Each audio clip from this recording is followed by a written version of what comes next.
Hi and welcome to Wrestlin'. In today's video, we're going at the WWE and AEW wrestlers that really hate Eachother.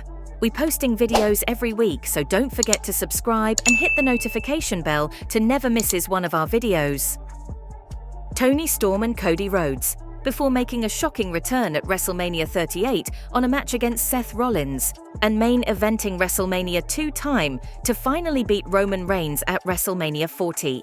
Cody Rhodes was a huge wrestler in AEW and one of the guys that really pushed the company. He was also getting along with the Young Bucks and Kenny Omega. At the press conference of the PLE show at AEW Dynasty, timeless Toni Storm was seen throwing shades at Cody and Triple H. And Anthony, I promise you, no matter how many matches I win, no matter how many stories I finish, I will never call you into the ring to celebrate with me. With no doubt she was making reference of Cody celebrating his wins at WrestleMania 40 with Triple H. In an interview with Rosenberg Wrestling, Cody responded directly to Toni Storm attacks against him. I don't think anybody in the locker room has any clue the financial repercussions that would have on the wrestling business, the trickle-down effect it would then have on independent wrestling. We've created a really comfortable environment in sports entertainment for men and women to feed their families and to do well and to be treated on the level that their global penetration asks for. I would never root against them in any case. And that's not always easy because there's random things said about you at press conferences, and that's a big no-no. You should never say me or my wife's name. Tony should have told you that. So yeah, I'll never root against them. Mercedes Moné and Booker T. For some unknown reason, Mercedes Moné and Booker T don't get along, and the WWE Hall of Famer has been outspoken about it. "She rubs me the wrong way a little bit. It could be her attitude," Booker T said on his podcast, The Hall of Fame.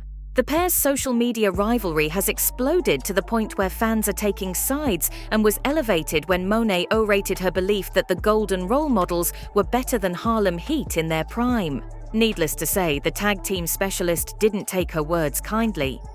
Will Ospreay and Seth Rollins. Seth freakin' Rollins committed to becoming the ultimate heel by calling out AEW and other companies as minor leagues during a 2019 Q&A panel. Not satisfied with triggering the internet wrestling community enough, Rollins took to his Twitter account, reiterating that WWE was where the big dogs played and no other wrestler on the planet was fit enough to lace his boots. Someone who didn't take too lightly to his comments was Will Ospreay, who replied in a now-deleted tweet, "I'm alive." Rollins immediately fired back that Ricochet was a better version of Ospreay, before adding that they should compare bank accounts. Rollins's comments received a lot of backlash from the wrestling community, as many perceived that he was simply being a lickspittle for the WWE and undermining the importance of indies and healthy competition. However, it's likely that Rollins implying that Ospreay was the Wish version of Ricochet was a calculated work that everyone fell for, including Ospreay.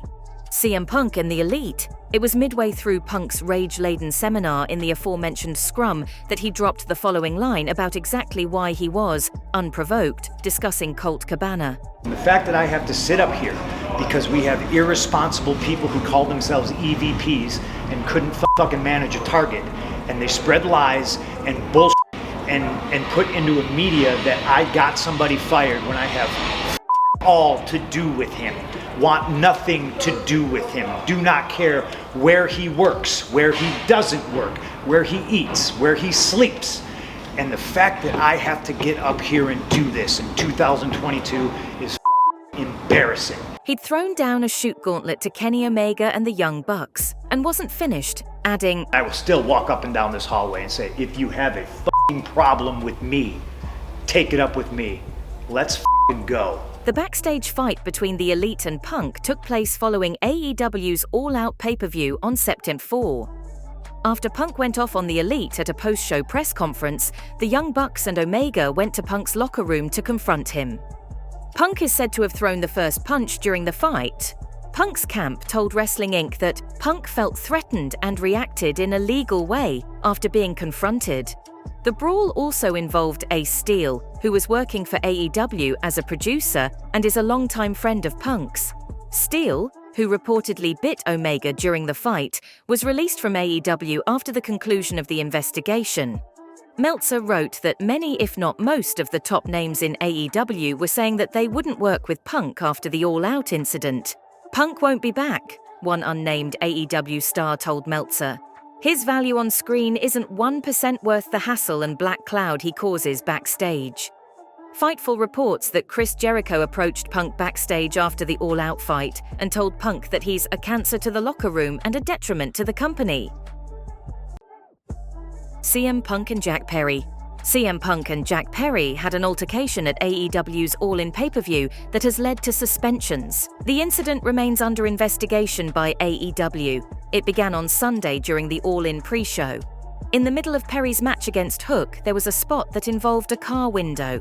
Perry looked in the camera and said, "It's real glass, cry me a river."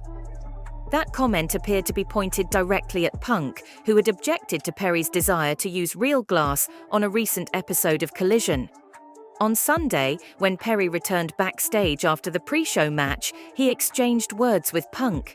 Though there are multiple accounts of what actually took place, eyewitnesses have confirmed there was physicality between Punk and Perry. It is important to note that as the commotion unfolded, AEW was mere moments away from the most significant pay-per-view in company history. All In was scheduled to start with Punk against Samoa Joe, but due to the altercation, there was a quick but significant discussion about having a different match. The six-man tag pitting Kenny Omega, Kota Ibushi, and Hangman Page against Jay White, Juice Robinson, and Konosuke Takeshita opened the show. The wrestlers in the six-man tag were prepared to start the pay-per-view, but that turned out to be unnecessary. Punk and Joe opened the show as planned after Samoa Joe spoke with Punk, multiple sources confirmed. To the credit of Punk and Joe, their match took place without issue.